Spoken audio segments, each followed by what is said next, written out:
One thing you must know is that recruiters spend about 6 to 8 seconds scanning through a CV before deciding whether to continue or not. So in order to make your CV amongst those that will be continued, please watch this video. This video is for you.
Hey guys, welcome back to my channel. Thank you so much for tuning in. If you're new here, please use the subscribe button, and if you're an existing subscriber, thank you for coming back to watch my video again. For those that do not know me, my name is Juliet and I am fondly known as TheHRGirl.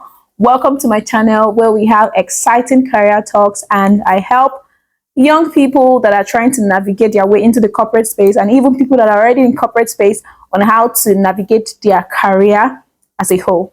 So today I'm going to be dropping tips, or will I even say tips, or I'm just going to be talking about like common things to look out for when writing a professional CV. Now, when I'm talking about CV today, I'm not talking about only for people that are looking for jobs. Even if you have a job or you're not seeking for a job or whatever, everybody should have a CV. A professional CV is actually very, very important because your CV can be called upon at any point in time, even by your current organization. So it's very, very important that you have a CV, and a proper CV at that. So today we're going to delve into things to look out for and, of course, mistakes not to make when writing a professional CV. What I said is professional CV, not just any CV.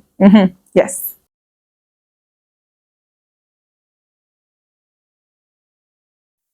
Number one way to make your CV stand out is using a clean and clear format.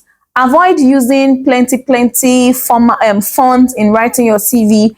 Ensure that you have a clear font all through. Like, stick to one font in writing your CV throughout. Stop using different colors. Your CV is not artwork. Do you understand? Your CV is a CV. It's not artwork. So avoid using fancy fonts and avoid using excessive colors on your CV. Use clear headings like work experience heading, skills heading, education heading, skills and achievement heading. Like, use clear headings for your CV.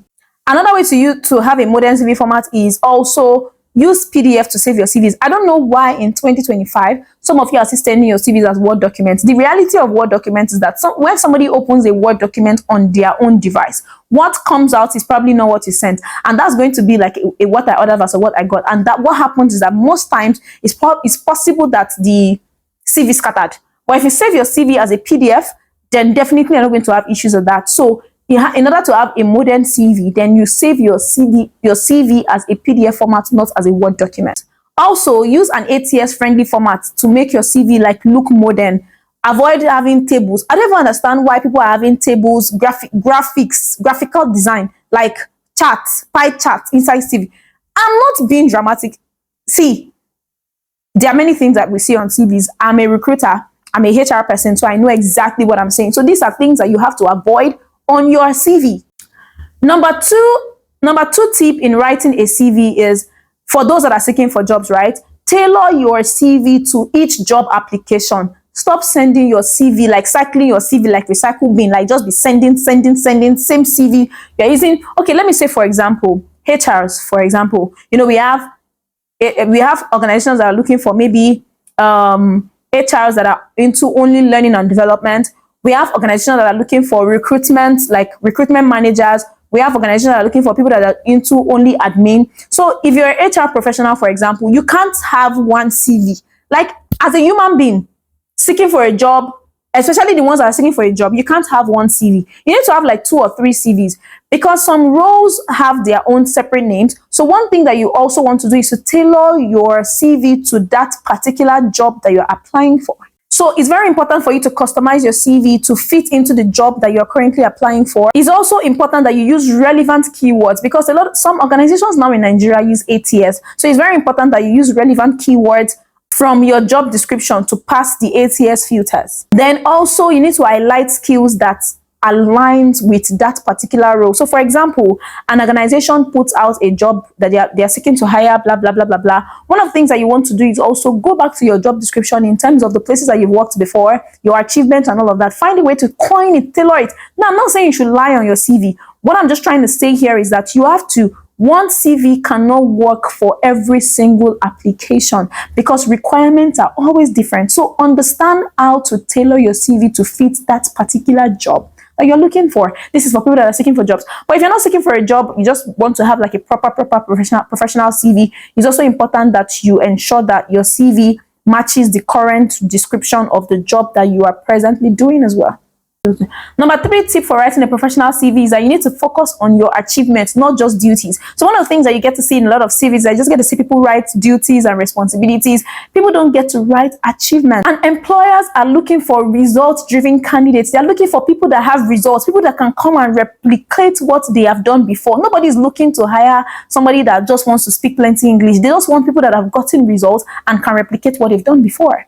So instead of writing what you did, show the impact of what you made, how you did it and what you did. That's your achievement as a whole. So for example, instead of writing managed a team of sales executives, let's say you're a salesperson, what you should be writing is led a team of 5 sales executives, thereby increasing the annual revenue of the company by 30%.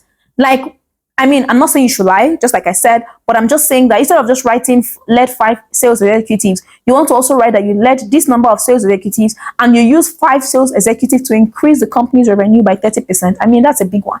So that's one thing that you want to also do on your CV. Another tip for writing a professional CV is that you want to keep your CV precise, concise, and error-free. So if you have less than 5 years of experience, this particular WhatsApp group, I actually have 2 pages because I have more than 5. But if you have less than 5 years of experience, your CV doesn't have a business being more than 1 or 2 pages. And that's just the honest truth. You see those CVs I used to write that your CV will be like 6 pages. What? Less than 5 years of experience, you're having 6 pages on your CV. What is it for? Nobody really has that time to be looking through your CV. With less than 5 years of experience, trust me, if you're having a 6-page CV, then we're talking about 12 to 20 years of work experience. So one of the things that you want to do is you want to keep your CV precise, concise, and free of error. Then if you are experienced, maybe like 5 years and above, even if you're less than 5 years and you feel like 1 page is not enough, you can make it 2-page maximum, like 2 pages maximum. Then of course, you also want to free your CV from typos, like typographical errors. So you want to read and proofread your CV thoroughly so that it can go through the ATS filters easily and without any issues whatsoever.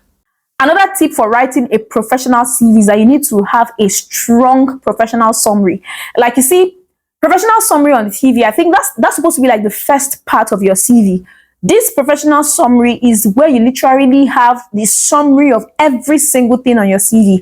And that professional summary should not be more than 7 to 10 lines, but find a way to capture everything that you've done as a professional on your CV. So you need to have a very strong worded professional summary. It's actually very important because that alone, sometimes reading through that alone is all sub-recruiters need, and I'm telling you guys the honest truth. Your summary is basically your 30-second elevator pitch on your CV. So one of the things that you want to have on your professional summary is who you are. That is, okay, I'm a results-driven sales executive with 7+ years of experience. Your key skills, I've specialized in, building businesses through B2B, this and that and that and that. Biggest achievement, I helped the organization reduce or increase their annual sales revenue and performance by 30% in 2 years.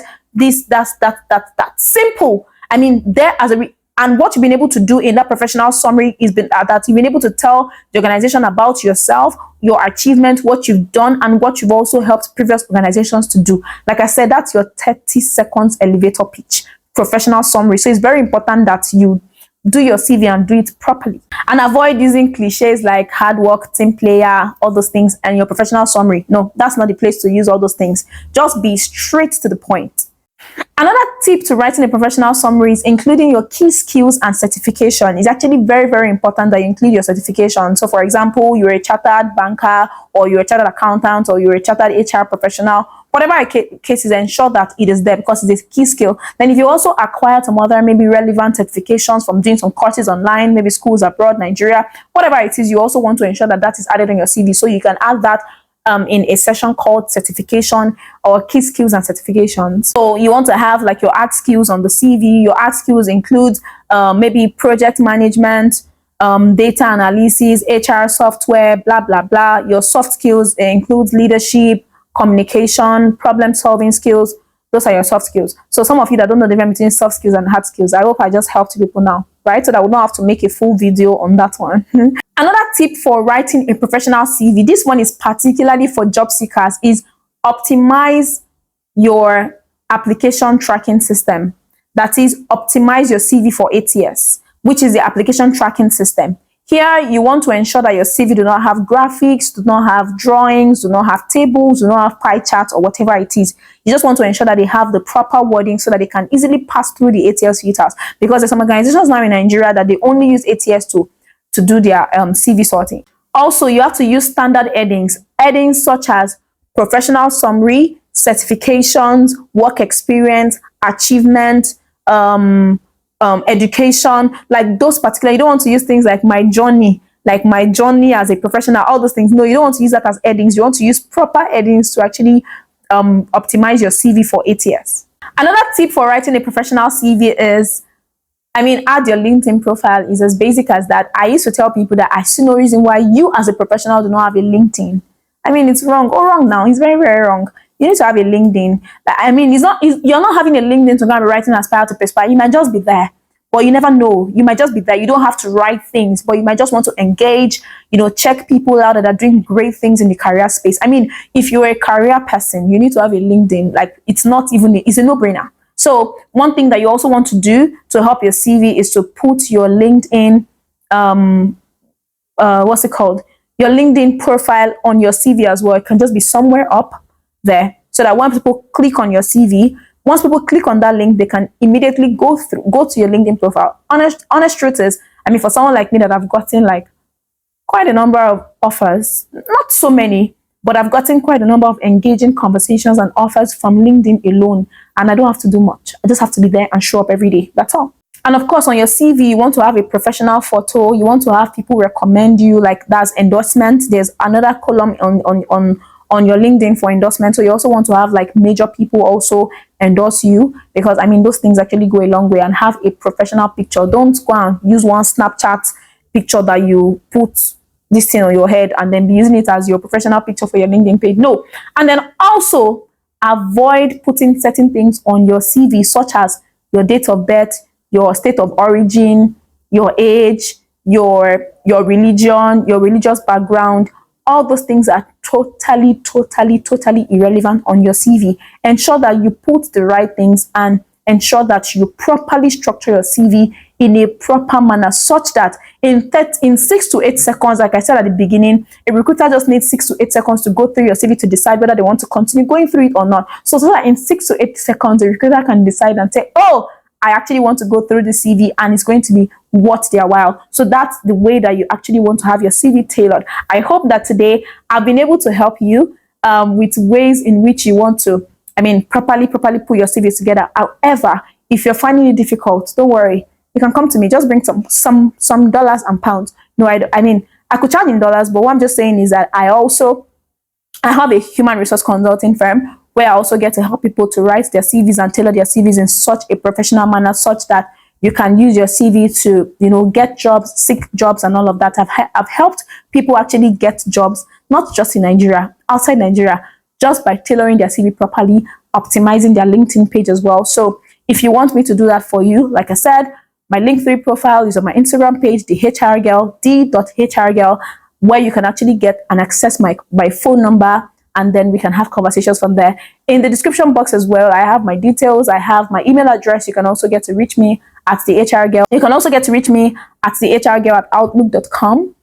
And I mean, there are other places that you can actually get me. I'm on Instagram and I'm on TikTok, and I am on YouTube and LinkedIn. Yeah, LinkedIn, I'm Juliet Aronciola, but it's easier for you to get me via mail. So I hope with today's video, I've been able to convince you and not to confuse you on ways to actually write a professional CV. If this video has helped you, please leave a comment in the comment section. Share this video with your family members, your village people, your yard people, your workplace people, maybe your siblings that have been struggling with writing a CV or whatever the case is. I always advise that people write their CV by themselves, but if you cannot write it, that's why we are here. We can help you to write it. Write your CV in such a way that you'll be able to defend. The most important thing is that I write CVs for people and ensure that it's a CV that they are able to defend outside, because that's the most important thing. So thank you so much, guys, for watching today's video. I hope this video has helped you. Please like this video, drop a comment, and I'll be in the comment section. Thank you so much, guys, for watching, and I will catch you guys on the next video. Bye for now. Mwah.